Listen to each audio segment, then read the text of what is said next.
Hi there. So this is my video of explaining and showing how to build a bomb calorimeter. So this first step was just burning the paint off the can. And now in this section, we're building the outer rim of the calorimeter. So the outer rim is basically just two plastic buckets of different sizes. And you put the smaller one in the larger one, and then around the edges, like in between the crack between the buckets, we stuffed insulation so that the calorimeter would be well insulated and that the heat wouldn't escape or anything like that. So that's what we did in this section. And then in this part, what we did was tested the valve of the calorimeter to make sure that it wouldn't let any air in and make sure the pressure gauge actually worked. So that's what we did in this section. We just hooked up the valve to the thing and tested it just to make sure it worked. So yeah, you can see Landon testing it there. And in this part, we put special tape on the valve to make sure that air wouldn't escape through the edges of it. And we used a screwdriver in this section and the nails to punch holes in the can so that we could fit the wires and the actual valve into the can. So that's what we did in this section. It's kind of hard to see, but in this section was just building the crucible. So to build the crucible, what we did was we took a small little metal cup. Can't remember what it's called, but anyway, it's a small metal cup, and then we basically just taped fishing line to the sides of the cup so that when you put the fishing line out of the edges of the can, it would basically suspend the sample in midair so that you could put the sample of sugar in there, put the accelerant in there, and then you'd be able to have that, in a little suspended section of the bomb cell inside the calorimeter. And then this section was basically just building the wiring of the calorimeter. So the wiring was, at first it was very simple. We just had basically the wires were attached to a 9-volt battery, and then what we were hoping, it was attached to a 9-volt battery, and then there was a switch. So basically what we were hoping what would happen was that the switch, we'd be able to make a spark if we just flick the switch a bunch of times and try to short the circuit, but that didn't end up working. So what we ended up doing was taking the fuse of a light bulb, and we basically busted out the fuse of the light bulb, and once we busted out the fuse, it burned out really easily. So once the fuse was out of the light bulb, we were able to attach it and get a spark that way. Okay, so this is us putting everything together. We also had oxygen cans, so we were able to pump oxygen inside the calorimeter, which would make it easier for the sample to combust. So that's what the green thing is, like the spout of the oxygen can.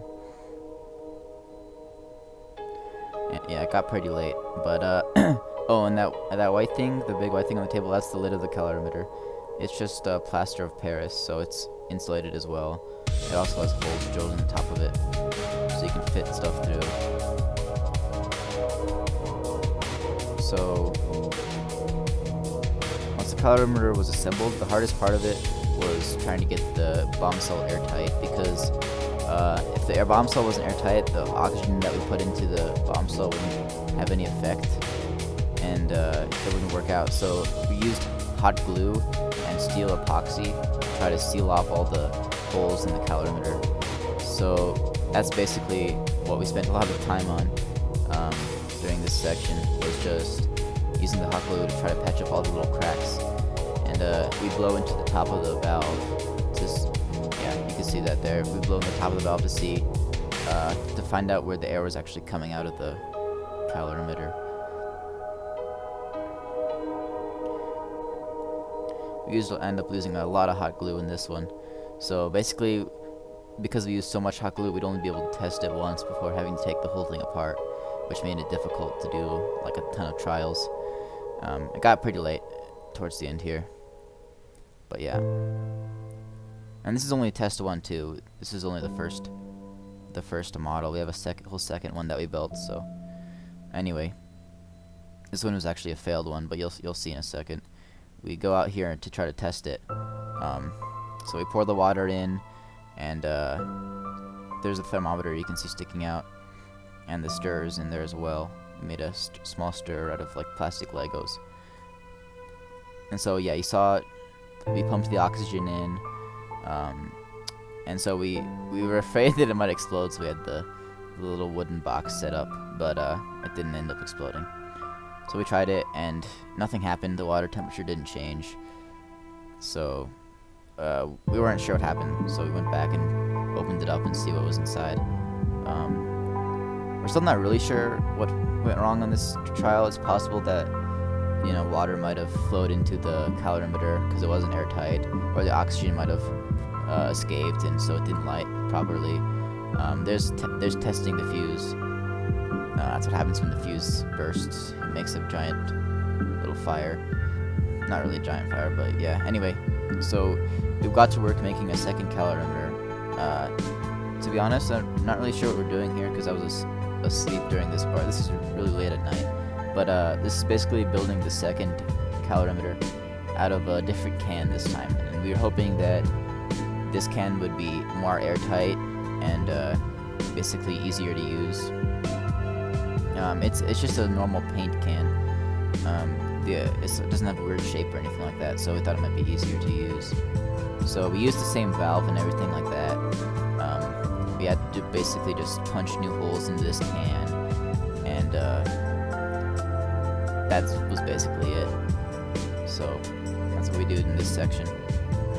But overall, I think the hardest part was basically the wiring, because at first we couldn't get it to make a spark, and that was frustrating. But once we came up with the idea of the light bulb fuse and everything like that, it was much better. There I am at the end. Don't really do anything, but you'll see the test of this one that we do the next morning.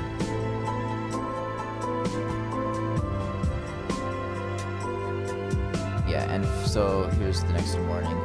We basically, for the oxygen, we used a different kind of valve. We just basically used a small rubber tube instead of the other, like the other lid.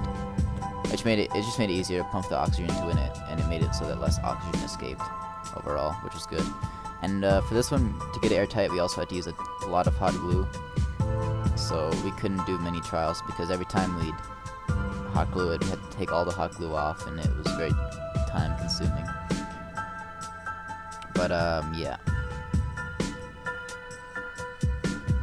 Here's a close up. So we put the sugar in the crucible, and it's kind of, we put the I should mention this. The accelerant that we used to get it to combust was lighter fluid. That's what was in the red bottle there that you saw being poured in. And so yeah, there's the oxygen can attached to it. And it should be all sealed at this point. So here's the test of it. You can see, you know, everything's getting attached here. There's the thermometer in the calorimeter. You can see it a bit better now that it's daytime. And the oxygen, we put the oxygen in like that. We just open the valve and then put the oxygen in the calorimeter or the bomb cell, and then close the valve really fast and hope that it stays in there pretty much. So okay, so get ready for the test. And so we set it off there, and as you can see that this was much more successful because the temperature of the water actually rose several degrees. As you can see there on the thermometer, it went from about 16.9 to around 20.8. So that was really good. So we brought it back in and opened it up, and it looked like it was like it had a much bigger explosion. Because we looked inside and all of the tape was charred and the fishing wire had melted. So it made a really big explosion, which managed to raise the temperature of the water. This is another test we did just to see whether if we only put oxygen and lighter fluid in there, what would happen if we didn't put the sugar, just to see if the sugar like really had a big effect, or if it was just the lighter fluid that made all the heat change. So we did the second test, and nothing happened. So that is it.